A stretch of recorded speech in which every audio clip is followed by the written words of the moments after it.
Thanks for stopping by my poster.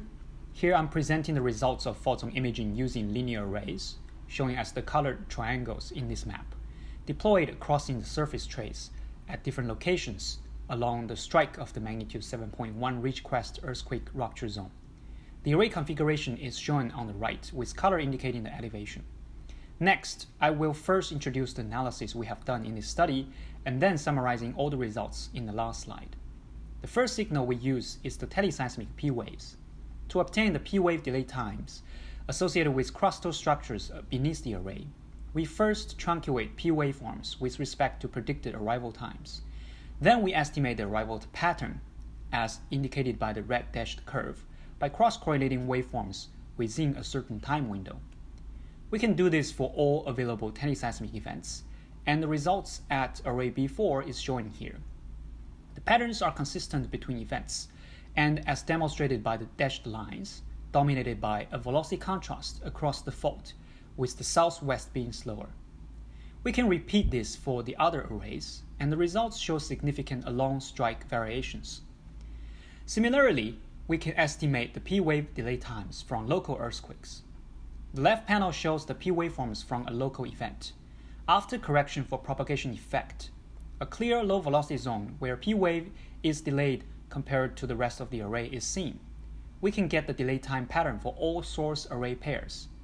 The gray color in the background represents the patterns from all the events for one array, and the red curve shows the average. Again, clear velocity contrast across fault, indicated by the black lines, and low velocity zones outlined by red and green bars are observed. Here the core damage zone is referring to the area with large delay time and relatively flat slope. Again, we see significant variations in fault zone internal structures along fault strike. A low velocity zone can trap seismic energy and produce fault zone trapped waves when it is sufficiently smooth and uniform. At array B4, we are able to find good quality fault zone trapped wave as shown here. Clear large amplitude waves are observed at a group of stations in the southwest part of the array. To identify more events like this, we can use fault zone trapped wave of this event as the template and detect candidates with similar waveforms through cross correlations. This map shows the spatial distribution of 31 events with high cross correlation coefficients. The widely distributed candidates suggest the fault zone waveguide is shallow, likely shallower than 5 km.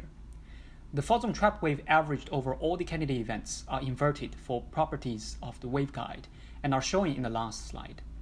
Another way of detecting fault zone trapped wave is using peak ground velocities and root mean squares of S waveforms. The multiplication of these two indicators, illustrated by the black curve, is much larger inside the fault zone. By estimating this indicator for all events and average them, we find more than 600 candidate events that consistently show an amplification zone as indicated by the red bar southwest to the array for B2 and B4.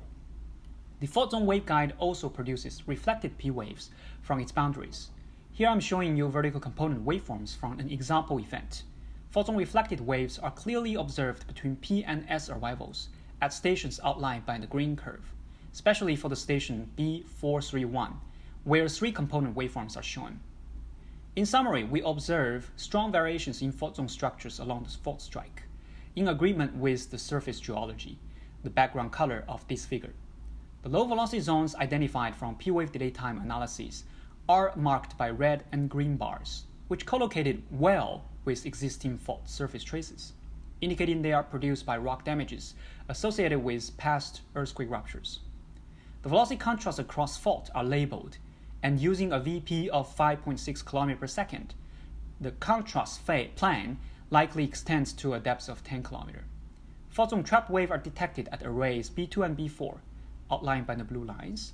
The best fitting parameters from waveform modeling of fault zone trapped waves at array B4 are shown here and are comparable to those in San Jacinto fault zone.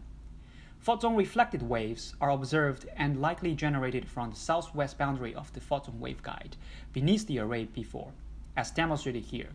A future study of the reflected signals can provide better constraints on the fault zone depths. Thank you.